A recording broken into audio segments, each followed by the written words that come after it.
A ONU acaba de publicar um novo relatório sobre a Nicarágua e o que ele revela é alarmante. Violações sistemáticas dos direitos humanos, repressão total sobre a oposição e um regime cada vez mais fechado em sua própria narrativa. Mas você sabe qual é a situação política atual de nossos hermanos da Nicarágua? Vem comigo para descobrir mais sobre este país da América Latina.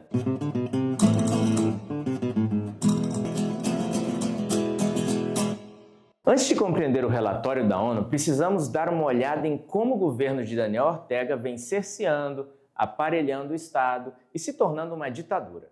Na Nicarágua, Daniel Ortega foi eleito para o quarto mandato presidencial consecutivo. O resultado já era esperado, afinal, grande parte da comunidade internacional classifica a votação como uma fraude. Daniel Ortega foi eleito presidente da Nicarágua em 1984 e exerceu uma administração exemplar.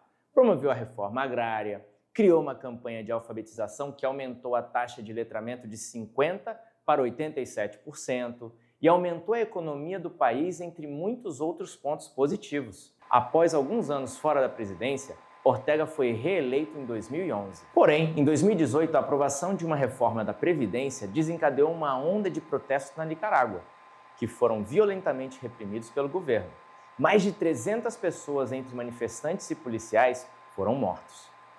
A ONU denunciou casos de tortura, detenções arbitrárias e desaparecimentos. Há relatos de que forças policiais invadiram casas de suspeitos de participarem das manifestações, levando-os sem deixar rastros. A resposta brutal do governo levou a imprensa internacional a classificar Daniel Ortega como um ditador. O jornal O Público comparou-o a Somoza, ditador contra quem ele próprio lutou no passado, enquanto o USA Today o associou a Nicolás Maduro. A Foreign Affairs afirmou que Ortega declarou guerra contra o próprio povo, e veículos como The Guardian e El País descreveram seu governo como uma ditadura corrupta e cruel.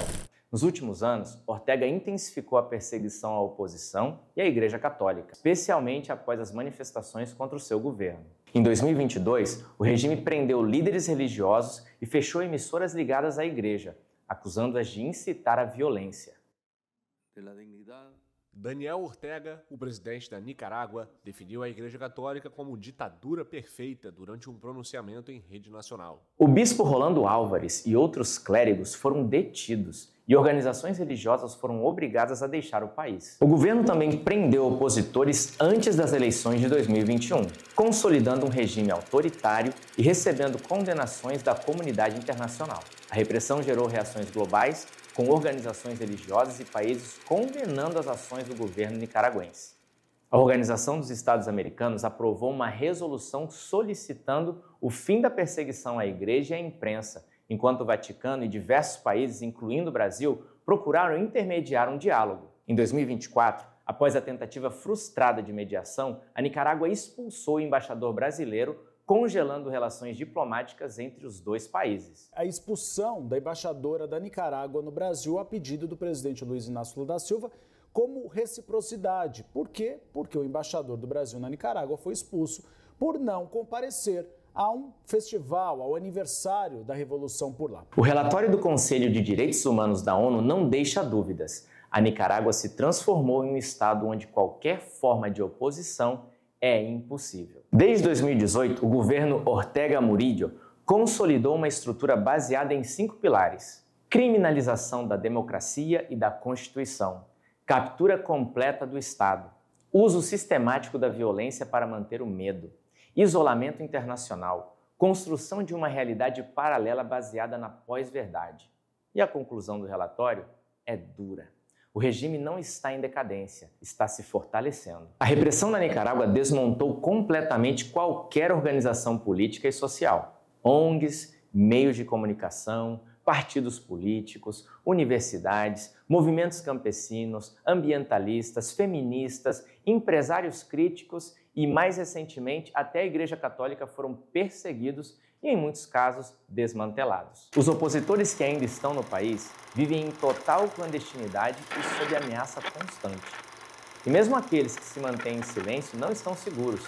Prisão, exílio forçado e, no pior dos casos, execuções são parte da nova realidade nicaragüense. Mas o regime não se sustenta apenas na repressão.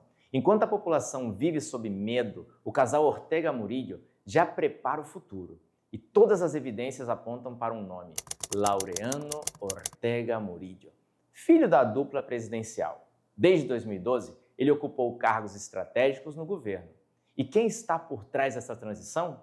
Rosario Murillo, esposa de Daniel Ortega, que já atua como uma espécie de co-presidenta e tem poder decisivo sobre os rumos do país. O relatório da ONU indica que essa sucessão não será um processo democrático, mas sim uma tentativa de perpetuar a dinastia Ortega Murillo. E o que faz a oposição? Esse é um dos pontos mais críticos do relatório. O governo conseguiu desarticular qualquer resistência interna.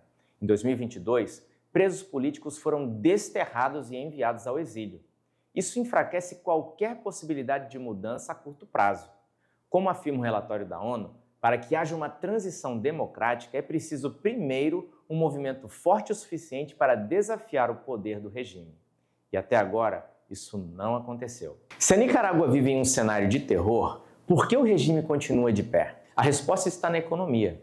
A ONU destaca que, apesar das sanções internacionais, Ortega Murillo ainda conta com 2 pilares financeiros: remessas enviadas por nicaragüenses no exterior, que em 2023 atingiram um recorde de 4,6 bilhões de dólares, empréstimos de organismos multilaterais como o Banco Centro-Americano de Integração Econômica. Isso permite que o governo mantenha um nível mínimo de estabilidade econômica, suficiente para evitar um colapso e continuar sua política de repressão. O relatório da ONU também levanta um ponto crucial: como conter um regime que já se isolou internacionalmente? Especialistas apontam que uma das poucas ferramentas disponíveis seria a revisão do Tratado de Livre Comércio entre os Estados Unidos, República Dominicana e os países da América Central. Hoje, não há uma cláusula para expulsar países que violam direitos humanos, mas caso isso fosse revisto, a Nicarágua poderia sofrer um impacto econômico significativo.